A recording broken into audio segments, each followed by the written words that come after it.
Our commencement speaker today is no stranger to anyone in the state, the region, or the nation. His great success as mayor of Baltimore City led to his election as governor of Maryland, and in that capacity, he has earned national recognition for his leadership in the Democratic Party. St. Mary's College knows him for his leadership in public higher education. He was an early champion of the national effort to expand college completion rates and has challenged us to see that 55% of the state's residents aged 25 to 64 years old will hold at least an associate's degree by 2025.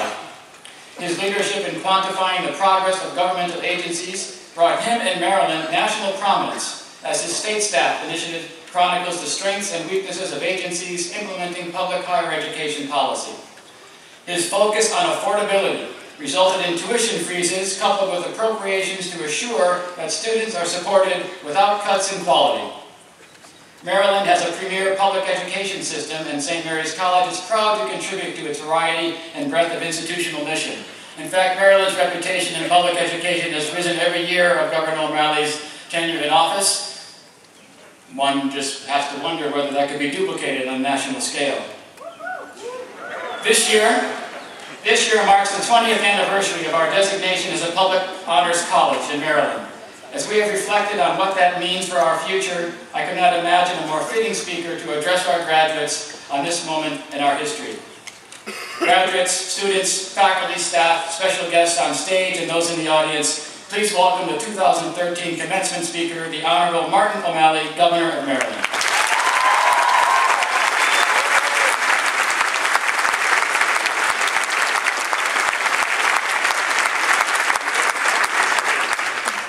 President Ergo, Chairwoman Molly Matthews, Congressman and Leader Steny Hoyer, faculty, honored guests, grateful and very relieved parents.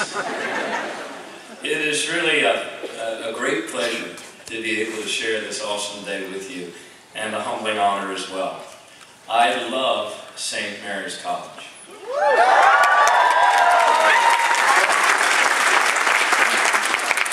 You can feel the history and you can sense the future as you walk these beautiful grounds. A century ago, this place was settled in the name of religious liberty and religious freedom. And today, this college stands as a beacon of free thought and open discourse. To the class of 2013, congratulations, you did it.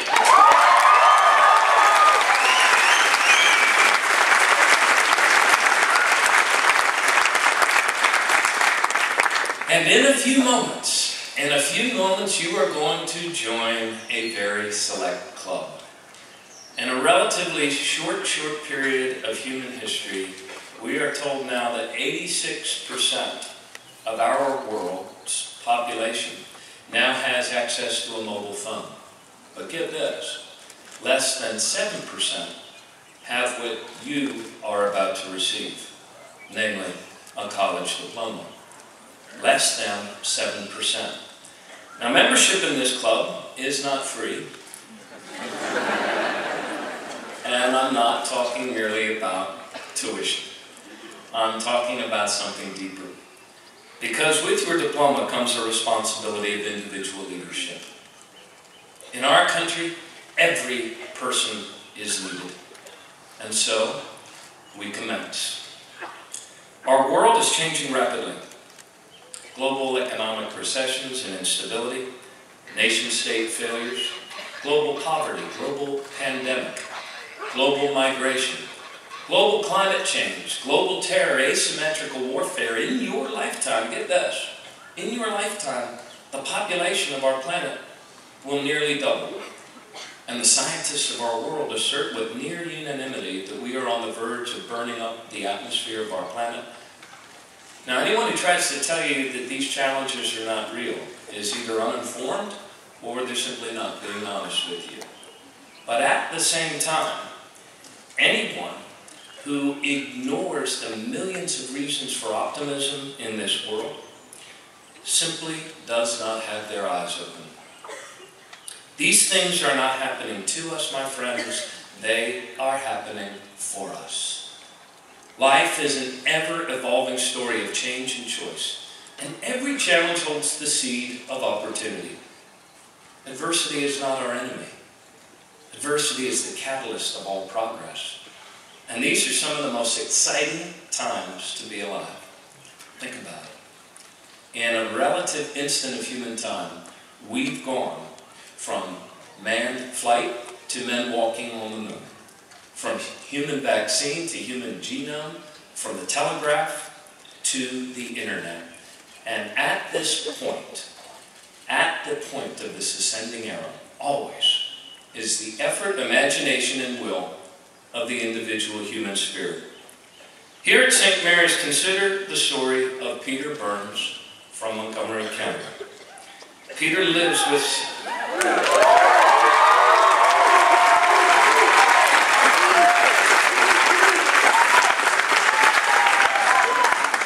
Now, Peter lives with cerebral palsy. His legs require a wheelchair, but his spirit knows no limits. His dad moved the family near campus to support his son's attainment of a degree. And together they've attended classes, they've cheered on the Seahawks, and they've participated in campus life together. And today, Peter graduates with honors.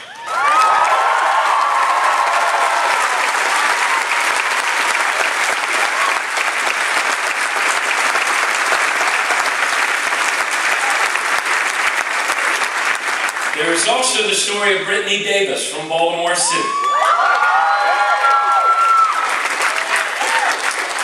Now, Brittany lost her father at a very young age, and her mom, Rosalind, had to work hard to support her and each of her 5 siblings.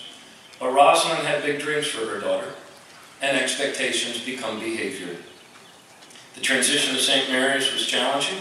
There have been starts, there have been stops, there have been struggles and breakthroughs. But Brittany returned to St. Mary's, and with the talent that inspires leadership in others, in a few moments, Brittany Davis will become the first member of her family to receive a college diploma.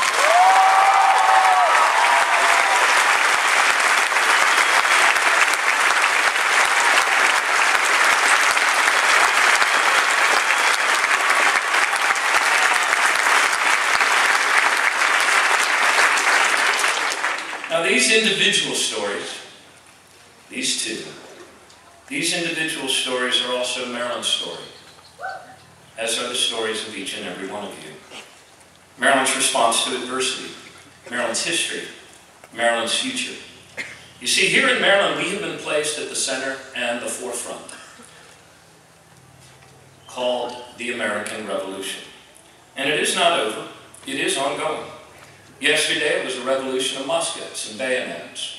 Today it is a revolution of science and technology, healing, discovery, and innovation. For the second year in a row, the U.S. Chamber of Commerce just last week named your state #1 state in America for innovation and entrepreneurship.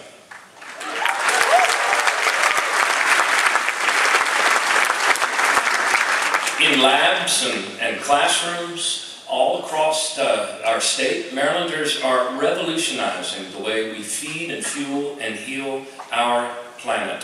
From Dr. Robert Gallo's work on the AIDS vaccine to the discovery taking place at places like NASA Goddard, the Applied Physics Lab, Aberdeen Proving Ground, and NEDI Incorporated here in St. Mary's. From the cures and healing being developed at places like MedImmune, NIH, to the net zero homes being built by Nexus Energy Homes in Frederick. Last year, Maryland achieved the fastest rate of new job growth of any state in the region. The life sciences, biotech, clean tech, green tech, information technology, cybersecurity, space, aerospace, global trade, and advanced manufacturing. As our challenges are big, so too must our efforts be big. Our leadership, our compassion for one another, and the future our children will share. And innovation is the key. Innovation not only in science and technology, but also in art and music. The innovation that only conceptual and critical thinking, the sort of thinking that you've learned here at St. Mary's, will bring about. The innovation that creates jobs by improving the delivery and accelerating the delivery of higher education and better skills for all of our people. The job-creating innovations that improve the health and security of our people.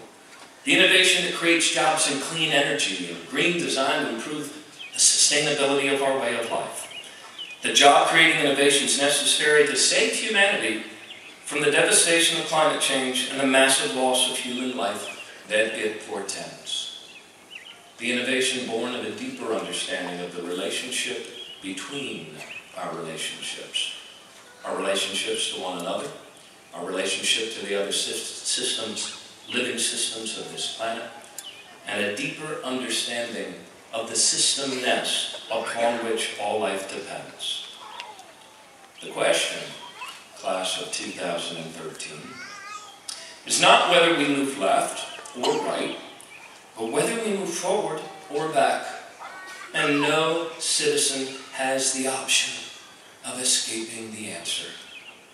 Good intentions are important, but good intentions are insufficient.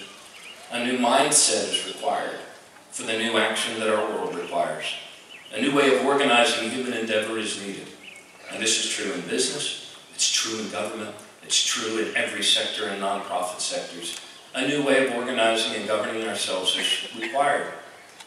More open, more transparent, more accountable, even as it becomes more inclusive, more compelling, and more compassionate. A new way that is at once ever more effective, even as it becomes ever more personalized. And you are among the firstborn of this new information age. You know, today all across the globe, people are becoming more powerful than their governments. They're becoming better connected. They're becoming better informed. You're graduating today at the threshold of a new era of American progress.